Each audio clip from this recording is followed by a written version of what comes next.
নাও বানাইলো কোন মিস্ত্রি নাও বানাইলো কেমন দেখা যায় ওই ঝিলমিল ঝিলমিল করে রে ময়ূর পঙ্খী না আস্তে সিলেটের শাহ আব্দুল করিম বলেছেন এই দেহটা হলো একটা নৌকা সে দেহটাকে নৌকা বলে আখ্যায়িত করেছেন। তাই আরেকজন সাধক খালেক দেওয়ান সাহেব কি বলেছেন, ঘুড্ডি কে বানাইলো রে কামেলা রইলো কই এমন সুন্দর ঘুটি দেখে আমি ধান্দা খাইয়া রই ঘুটি কে বানাইলো রে ঘুটি কে বানাইলো রে কামেলা রইলো কই এমন সুন্দর ঘুটি দেখে আমি ধান্দা খাইয়া রই ঘুটি কে বানাইলো রে। তাই সাধক বলেছেন খালেক দেওয়ান সাহেব বলেছেন এই দেহটা হলো একটা ঘুড্ডি। বিক্রমপুরের কবি আলাউদ্দিন সাহেব বলেছেন এই দেহটাকে কি,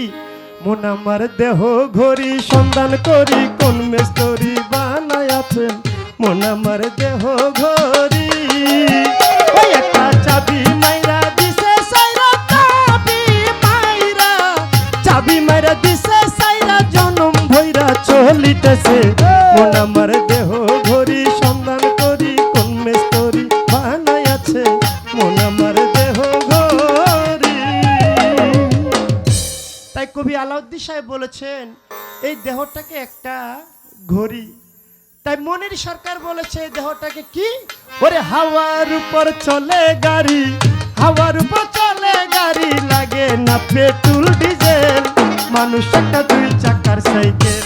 কি চমৎকার গাড়ির মডেল রে চমৎকার গাড়ির মডেল মানুষ একটা দুই চাকার সাইকেল। তাই মনির সরকার বলেছে দেহটাকে একটা সাইকেল। বাউল সম্রাট লালন সাইজি কি বলেছে, খাঁচার ভিতর চিল পাখি কেমনে আসে যায়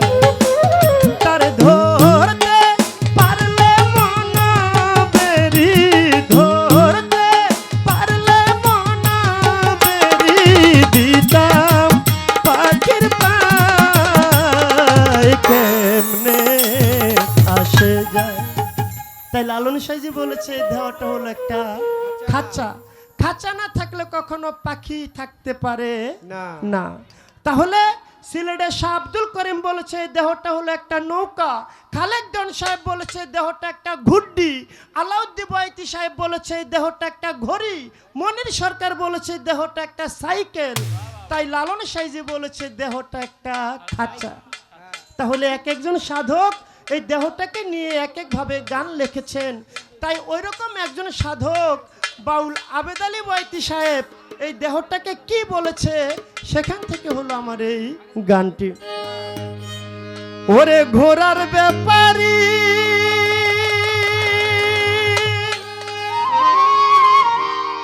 আমি তোরে জিজ্ঞাসা করি ওরে কত লাভ করিলে ঘোড়া বাইয়া রে টিপু সুলতান ভাই তুমি কত লাভ করিলে ঘোড়া বাইয়া। তাই বাউল আবেদ আলী বয়াতি সাহেব বলেছে ঘোড়ার ব্যাপারে তোমায় জিজ্ঞাসা করি কত লাভ করিলে ঘোড়া বাইয়া। তাই সাধক বলেছেন আমরা যারা পুরুষ আমরা হইলাম ঘোড়া আর আমাদের ঘরের স্ত্রী তারা হইল ঘুড়ি। তাই সাধক এই ব্যাপারে কি বলেছে গানের ভিতরে আমার আসে, ওরে পেয়ে মালিকের ঘোড়া ও তুই দিনে দিনে করলি সারা ওরে বুঝা দিলি জনম ভরা বেহুশ হইয়া ঘোড়ার চিল্লি না রে ভাও ঘোড়ার পিষ্টে করলি ঘাও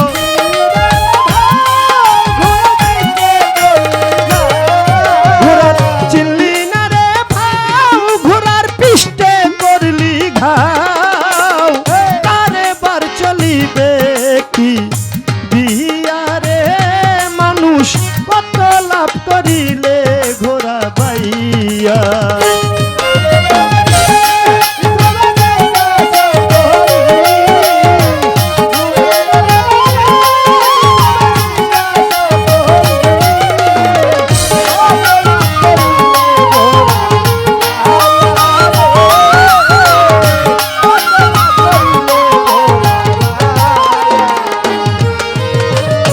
21,600 মাইলে সারা জীবন ঘোরা বাইলে বিশ্রাম নাহি দিলে ঘুরিরে পাইয়া ওরে 21,600 মাইলে সারা জীবন ঘোরা বাইলে বিশ্রাম নাহি দিলে ঘুরিরে পাইয়া মাইল কমাইছে যারা আমার সুলতান শাহ হয় তাহারা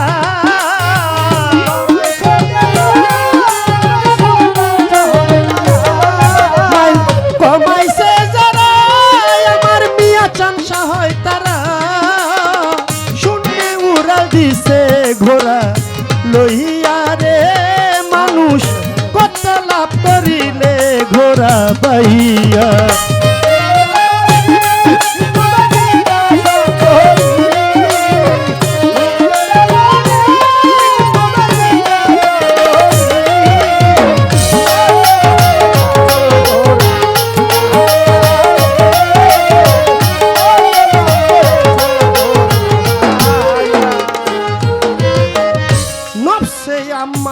ফেরে পরে সীসা কিনলে স্বর্ণের দামে পরিলি ফেরে মানুষ পুঁজি হারাইয়া ওরে নফসে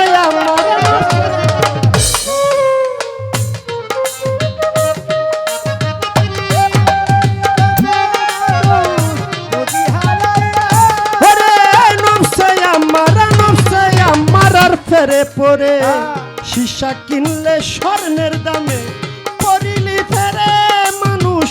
পুঁজি হারাইয়া যদি ব্যাপার করতে চাও আমার সুলতান শাহর কাছে যাও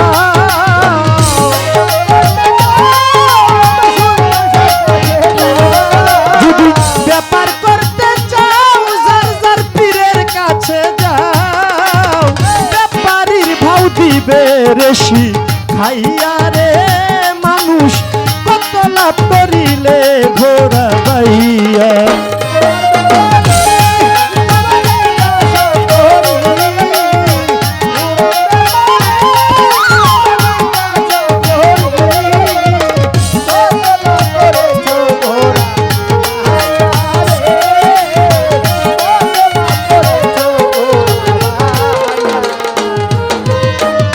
রং বাজারে বাইলে ঘোড়া মাল ভরিলে আরোগদার মদন বেটার যুক্তি লইয়া ও বাবা রং বাজারে বাইলে ঘোড়া মাল ভরিলি গুপ্ত পার